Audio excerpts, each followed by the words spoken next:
You are Locked On Rays, your daily Tampa Bay Rays podcast. Part of the Locked On Podcast Network, your team every day. Welcome into Locked On Rays, your daily podcast covering everything Tampa Bay Rays, from game analysis to player interviews. We've got you covered with all the latest news and insights. My name is Kevin Weiss. I'm Ulises Sambrano. It's your boy, Evan Closky. Back again, and we appreciate bringing you expert analysis and passionate discussions about our beloved Rays. We're here to break down every play, every trade, and every milestone. In fact, this is our 7th season covering the Rays daily. So grab your favorite Rays gear and settle in as we discuss a myriad of topics with Evan Closky, mainly the Rays winning the series against Houston. Looking forward to the Toronto Blue Jays. We also have Closky on the clock, baseball trivia, and Name That War. But Ulises, don't you need to tell the audience something important first? Yes, we do. That this episode is brought to you by FanDuel. Right now, new customers can get $200 in bonus bets when your first $5 bet wins. All right, I'm not going to waste any time here. I'm going to let Ulises cut to the chase and just blast you with Paredes-ism. So, Ulises, go off on Evan. Here's your moment to shine. So we talked about this yesterday with Paredes just going off. 5 for 12, 3 home runs, 4 RBI. Is it time to just say, look, this guy's got pop, and he could have done just as well in Steinbrenner. He can't play at Steinbrenner anymore because we now have seen it with our eyes that he can actually play at Steinbrenner. I mean, when people say, including myself, that Paredes would not have worked well at Steinbrenner, it's not like he was never going to hit any home runs at Steinbrenner Field, right? The fact is, though, over the course of 81 games at Steinbrenner Field, it would be more problematic than not. The home run that he hit during the night game was just an absolute moonshot. That was going to be out no matter where it went.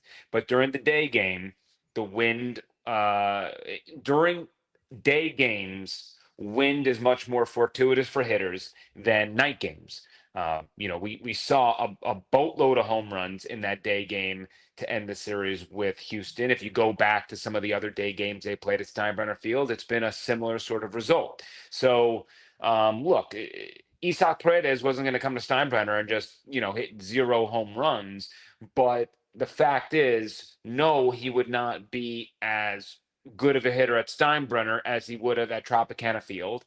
And we knew when he got traded from the Cubs to Houston, Paredes, I said this in the preseason. I definitely tweeted it out. I know that I drafted him on my fantasy team. I took him on my home run team. I said Paredes has the ability to maybe hit 35 home runs this year because Houston is the #1 ballpark that works for his swing. So I just want everybody to remember out there that the Rays did not trade Paredes to Houston. They traded him to Chicago. Chicago traded him to Houston. So the real debate here isn't whether isn't necessarily the wrong process in my eyes with the Rays. It's really, did they get as much as they could have for Paredes? And it's really more of a misevaluation of Christopher Morel, who I think would have been doing better at Tropicana Field. But having said that, I'm not going to say that he would have been an all-star in Tropicana Field either. You probably would have had at least a couple more home runs to his docket. Maybe he's more of a 6 home run guy right now. I think he's got 3 right now. Maybe he's more of a 6 home run guy, but that certainly wouldn't change our opinion of Morel drastically either. So, take everything with a grain of salt. But I think mainly when you look at what the Cubs were able to do with Isak in that deal, it was Isak and Cam Smith really, along with a good pitching prospect for Kyle Tucker.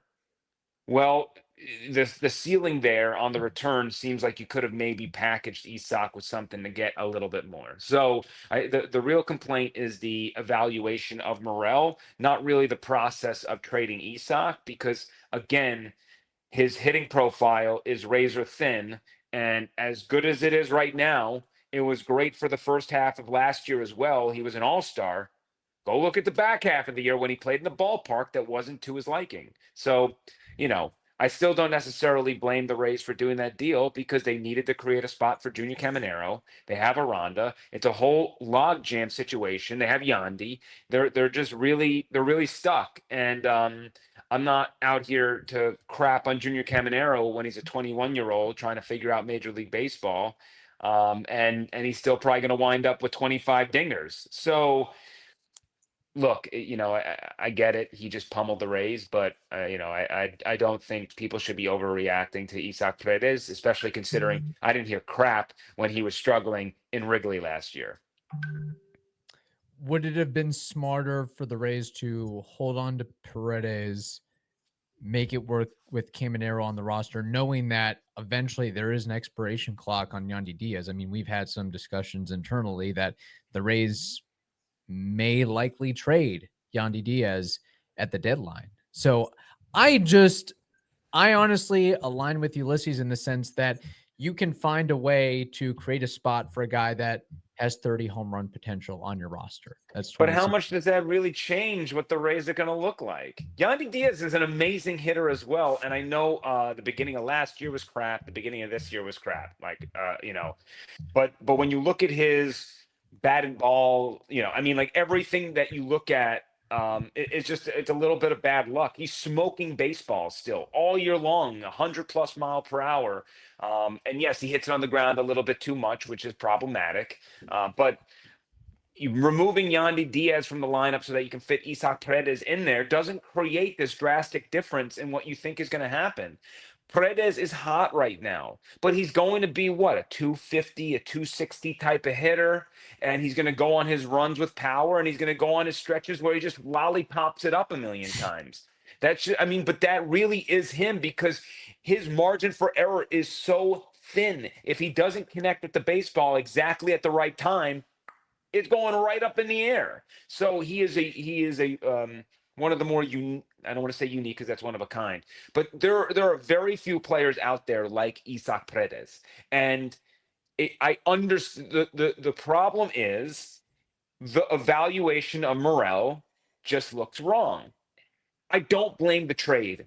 The fact is who they thought they were getting was not the right call. It didn't work out. And I'm still not ready to give up on Morel. He's still 25 years old, but I think there's a whole different discussion with where this team is going in the future, especially hitting. And there is a Chad Mottola question that if Morel can't turn it around and Junior Caminero looks like crap, you have to wonder if Chad Mottola is the guy you want carrying your players into the future if these guys can't turn it around. Because Yandy, Brandon Lau, these guys are established hitters. I don't think if you change out a hitting instructor, that's going to change who they are. They have their process. We've already gone through the maturation deal. They know what they're kind of doing there. But considering the investment they put into Morel, the investment they'll have in Junior Caminero, at some point it's you got to show me that you can fix some of these hitters. Meade has been mostly terrible this year, who is also a top 100 prospect at one point. So you got to ask yourself some questions here of is what we're doing working? And got to be honest, outside of a 2-month stretch in 2023 where everything was working at a historic level, there are some really tough questions the Rays have to answer, and I'm a big Chad Mottola fan, but before we have any sort of discussions about what players got to go, I really do think you got to maybe change the philosophy and see if that's going to help some guys. All right, we have more to discuss with Evan Closky on the clock, baseball trivia, name that war. But first, Ulises, we need to tell the audience something important that is next on the Locked On Rays podcast, your team every day. Well, the NBA playoffs are in full swing, and every night delivers highlight-worthy performances, major momentum shifts, and can't-miss moments. Whether it's a game-winning shot or a breakout player, there's never been a better time to get in on the action. FanDuel makes it easy to stay in the game before tip-off and live with player props, performance trends, and same-game parlays. fans have more ways than ever to play smart and win big.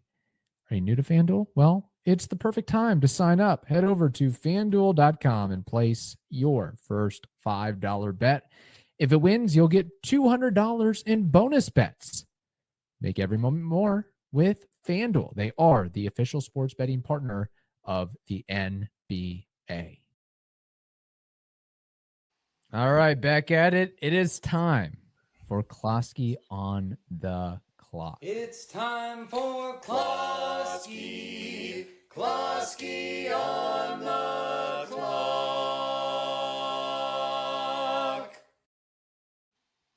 Jazz hand. I can only do one jazz hand because I'm holding the microphone in the other hand, but that's BT Dubs. Okay. We can make it work. BT Dubs, Jack Voorhees, who did that bit for the pod.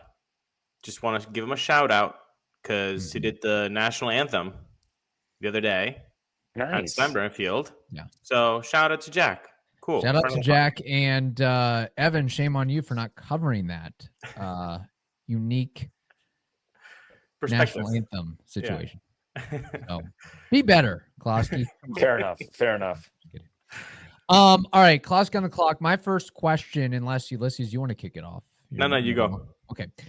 Shane Baz, he has been struggling mightily throughout the month of May. What should the Rays do with Baz? Leave things as is and let him figure it out. Perhaps a AAA assignment, move him to the bullpen, put an opener in front of him. What is the way to get the best way to get Shane Baz right again?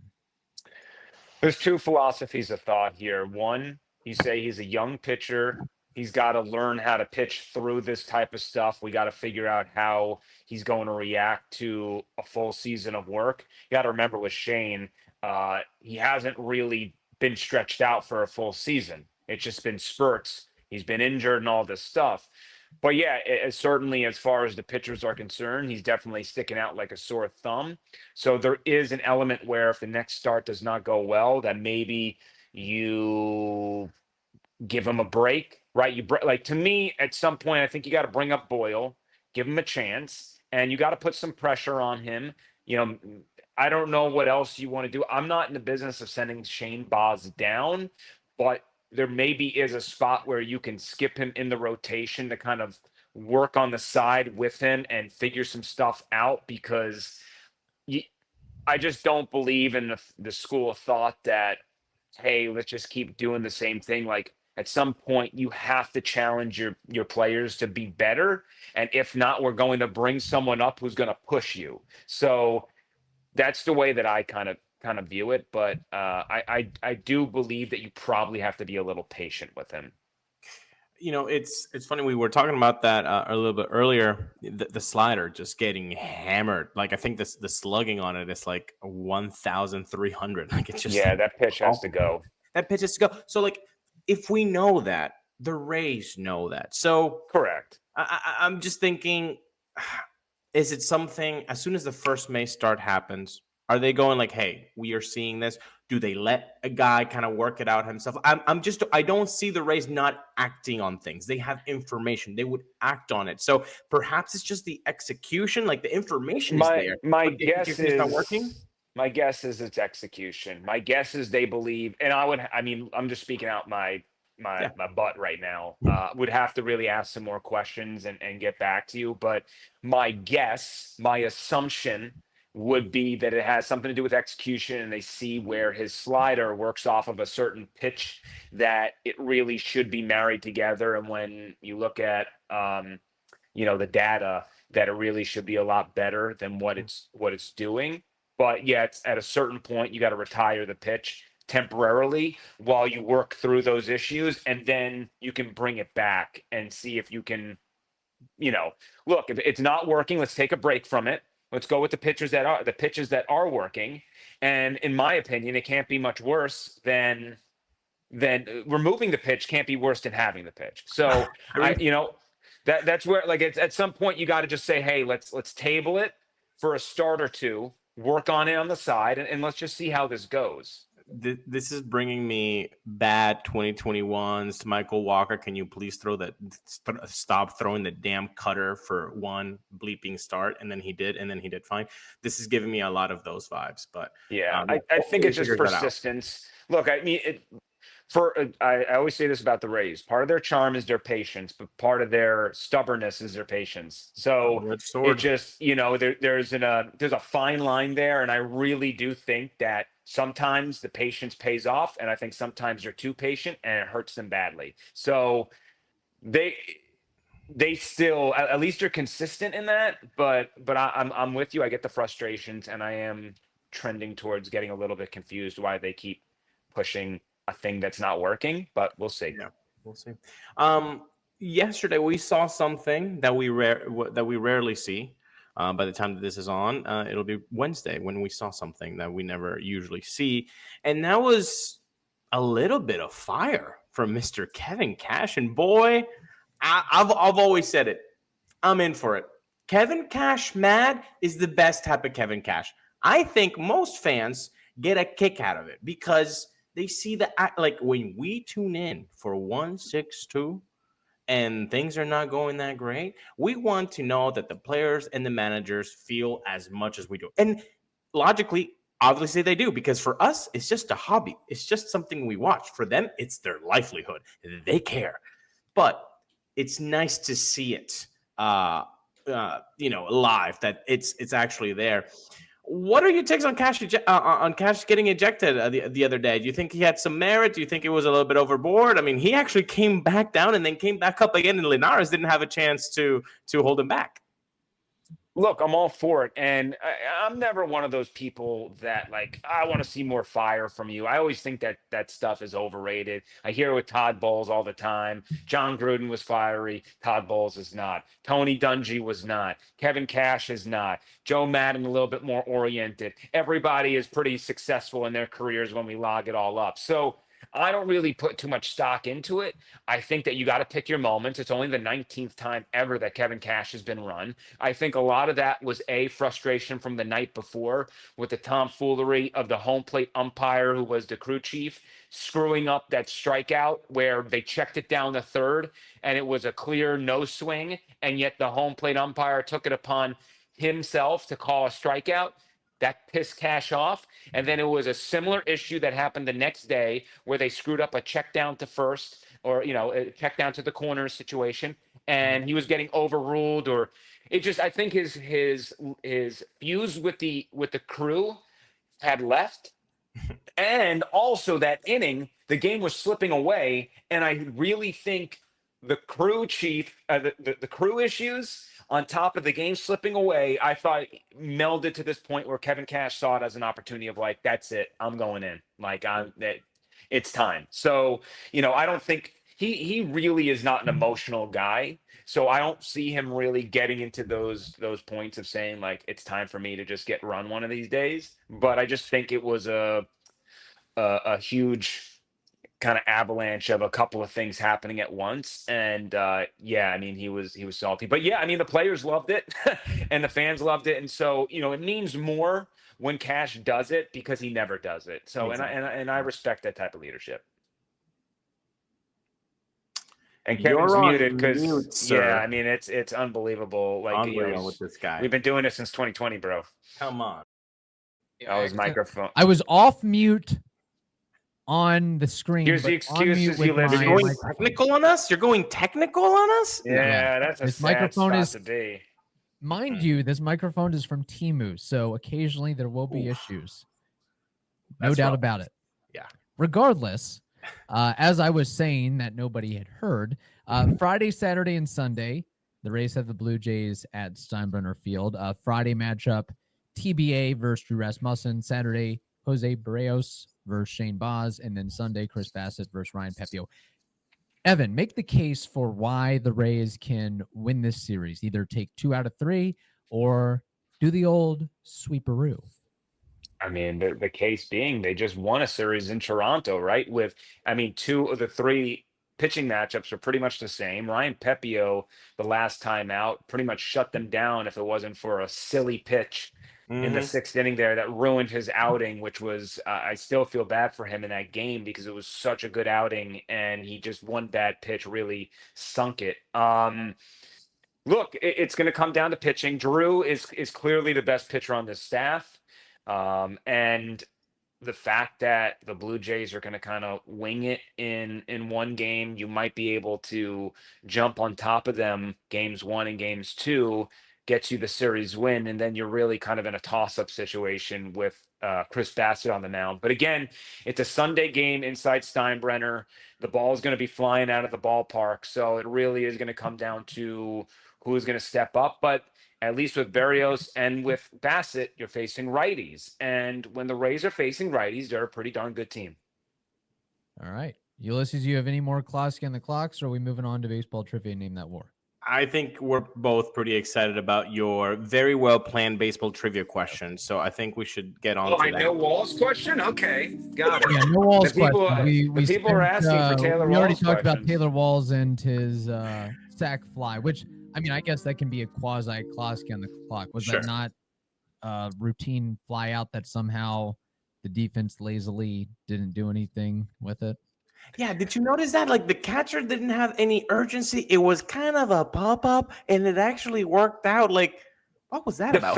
The fact is, though, I can't believe the discourse that was happening because I said to give Walls like 24 to 12 hours of a break because he came through. Like, the fact is, Josh Lowe, the bat before, popped up on the infield. He did not get the job done, right? The key was get the ball into the outfield, whatever means necessary. People then say, oh, he really struck out. No, he did not.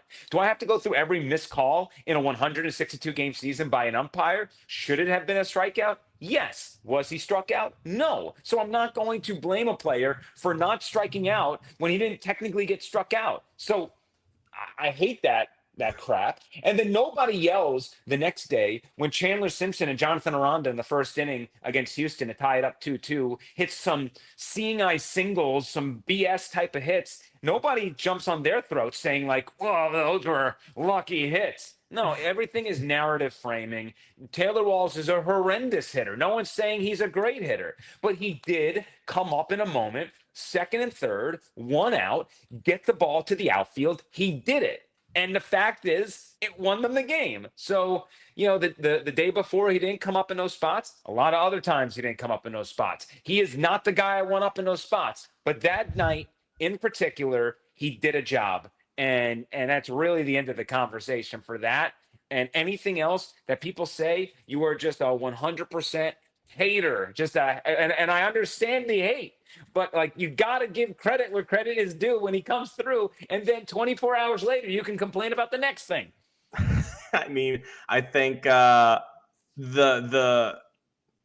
animosity comes from just such a large sample size. I think people are like, I don't. He's not a good hitter. It's not like it's crazy. It's crazy that he's up the third most times out of any Rays hitter with runners in scoring position from the 8 and the 9 slot. Like that. What like I don't know what they're supposed to do to hide him. Right? Yeah. It's just super weird how that has happened. That they've been able to string hits together at the bottom of the order at like the worst times. But that's just the reality of it. And it's Taylor Walls in that interview, man, if you don't feel for him, if you don't understand how hard he's working and understands how much he has not come through in those moments, like the fact that he was just like, man, I just didn't want to let the team down. And like, I mean, he knows, he knows he's trying. They all know. They all know in that clubhouse what's going on. Again, we see it as like, from the third, that's their life, man. That is. Oh God, Taylor Walls up at the plate in a meaningful situation. Oh, let's pack our bags. Yeah. Well, the clubhouse, and look, they can all cheer for the guy, but they are all thinking, and they're like, God damn it, again. Come on, come through, buddy, come through. And he's thinking the same thing. He's thinking, oh, I cannot. Let's go. Yeah. And he did it. He actually came through. All right. Good stuff. We got the Taylor Walls talk. I think we went almost the entire episode without a Taylor Walls mention, but at around minute 22, we got it in. That is actually part of the requirement of being on the Locked On Podcast Network and Locked On Rays. You have to mention Taylor Walls at least once in an episode, either positive, negatively, or indifferently. On that note, baseball trivia, name that war. Ulises, do you have the trivia music for me? Because I'm having some issues. Yes, I do. Everybody can hear it but you. So that's nice. Very good. All right. Nice Trivia drive. question. It is a Rays related trivia question. So I have a list of, let me count them real quick. 1, 2, 3, 4, 5, 6, 7, 8, 9, 10, 11. That is great podcasting, just counting up numbers. 11 different players who played for the Rays and finished their career, their entire baseball career, not necessarily with the Rays, but they were 40-plus career WAR players. So maybe they had a short stint with the Rays, a long stint with the Rays, a medium stint with the Rays. So I have 11 players with a 40-plus career WAR who at least spent time in a Rays or Devil Rays uniform. Of these 11 players, I want you all to name 5 names. All right, Okay, Evan Longoria. Evan Longoria is on this list. Very good. Wade Boggs. Very good. Carl Crawford. He is not on this list. Really? But let me fact check this because I think you might be on to something. There's no Maybe way he's he at went like on. 39.9. No, 39.2. So that is strike one. 39.2. Oh my Okay, God. okay. So wait. We got Longo, we got Okay. Boggs, and then we got strike for Crawford. I'm gonna go with David Price. David Price would be correct. Would Ulises, would Nelson Cruz be one? Oh, yeah, I would say yes. Nelson Cruz. So you're going with Nelson Cruz. Is that correct? Yes. Okay, you are going with Nelson Cruz. That is correct. Okay. 42 plus 4. You guys want suspense while watching Locked Yeah. On Rays? That was just it, baby. So I need one more name. Okay. Not Shieldsy. Ooh, no, not Snell yet. Not Snell ever, probably. Damn, shots. Not Upton. Manny Ramirez. Yes! Good one. Manny Ramirez, that is your guess? Yes. Manny Ramirez is correct. Johnny Very good, Damon. gentlemen. I'll keep going. Johnny Damon. Johnny Damon is correct. Wait, so we won? Yeah, we Yeah, you got won. 6 right now. Yeah, you got 6. I mean, you won. I mean, if you want to keep listing them off, you can until you get 3 strikes. No, we're good. We'll take the dub. Nah, we're good. Yeah. We've Wade had enough Boggs, L's in the past. Wade Boggs, Jose Canseco, Nelson Cruz, Johnny Canseco Damon, was in my head. Nice. Julio Franco, Dwight Gooden, Evan Longoria, Fred McGriff, David Yeah. Price, Manny Ramirez, and how could we forget the Swiss Army knife, no chrome gentleman, World Series champion Ben Zobrist. That is the list. So I will say that Zobrist and Canseco were in my head. I can't believe that. I got to be honest, that like Fred McGriff should have been right at the I forefront. know. That's Totally a whipped really- on that. Yeah, that's a bad one on me. But I would have Canseco and Zobrist were going to be my next couple of guesses. Wouldn't have ever said Dwight Gooden though. Honestly, I would never have gotten that. I would so- never. I would have never. Yeah. No, Okay, cool. Greg Council's not on this list. That's a call. Fred Council is not on this list, but he'll be on next week's trivia when I come up with something again from the 1997 Florida Marlins. Appreciate that. Well, guess what? Speaking of the Florida Marlins, No. today's Name That War is a guy who started his career with said team, Florida Marlins. But guess what? He also played with the team that the Rays are going to be playing this weekend, the Toronto Blue Jays. He, you guys know him. You guys probably didn't love him. You probably hated him. His name, by the way, Name That War is when we take a name from the past and we try to guess their career war according to Baseball Reference, only using our Baseball Archive mind. And today's Name That War player is initials and a last name. A.J. Burnett. What is his career WAR? Ooh. Malcontent. Hothead. Mm-hmm. Man, he had a little bit of a peak there. I'm gonna go with I'm like in between. Oh no. He had the Marlins years. He had the Blue Jays years. He He had had the Phillies, I Pirates think. years, I think he was Phillies for a little bit, wasn't he? perhaps. Um Definitely not. 17.2. I'm I gonna don't up love that this. a I little don't bit. love that. I don't love it, but I was teetering between the 17 and the 22s, and I'm going on the lower end. I think he had a really good start to his career, a good half dozen, 6 to 8 seasons, and then kind of tapered off. I'm going to say his career ERA was probably around. Didn't he play for the Yankees too? Didn't he sign a massive contract with the Yankees at one point? Regardless, probably had like a 12 to 14-year career, made a couple all-star appearances. His career ERA is probably like 3.7, 3.8, but because he had so many good years in a row in that earlier span, I'm going to say his career WAR baseball reference is 22. Well, guess what? He had 164 victories to his name, 430 games started, 2,731 innings pitched, an ERA plus of 104. He played for 17 years, people. Oh He my was a World God. Series champ with the 2003 Florida Marlins. He was a World Series champ with the 2009 New York Yankees. He had a horrible time in Philadelphia in 2014 and then came back 2015 with the Pittsburgh Pirates for his last year and became an all-star in his last bleeping year of a 17-year career, his only all-star year. Isn't that nuts? And you package all that up with his 3.99 ERA, and he had a career WAR of, Kevin, what did you say? 22. 28.8. I apologize to AJ Burnett. By the way, if you realize look up 17 years. Wow. No. if you look up roughneck in the dictionary, his picture does appear. Oh my God. He looks like that to a T. Working on oil field or something. Sorry, AJ. Yeah, that's a Kevin. That's a Kevin thing. Yeah, that's all me. All right, Evan. Appreciate the time. In the meantime, how can people find your amazing, wonderful, award-winning work? Well, 6 and 11 o'clock on 10 Tampa Bay. You can always find me also at Closky, WTSP on the Twitter, and love going back and forth with fans there. Just be respectful. And then on 10 Tampa Bay Plus, we also put all our content up there. And we also launched a weekly sports show called The Ultimate Florida Sports Show.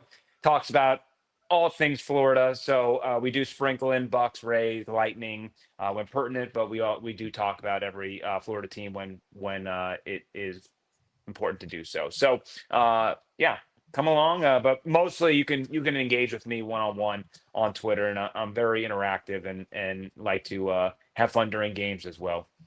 Very good. All right. Thank you for making Locked On Rays your first listen today. For your second listen, check out the all-new Locked On MLB Game Night. Every game, every night, all season long. Get local analysis on a national scale. You can find MLB Game Night on Locked On MLB on the YouTubes or wherever you listen to those podcasts.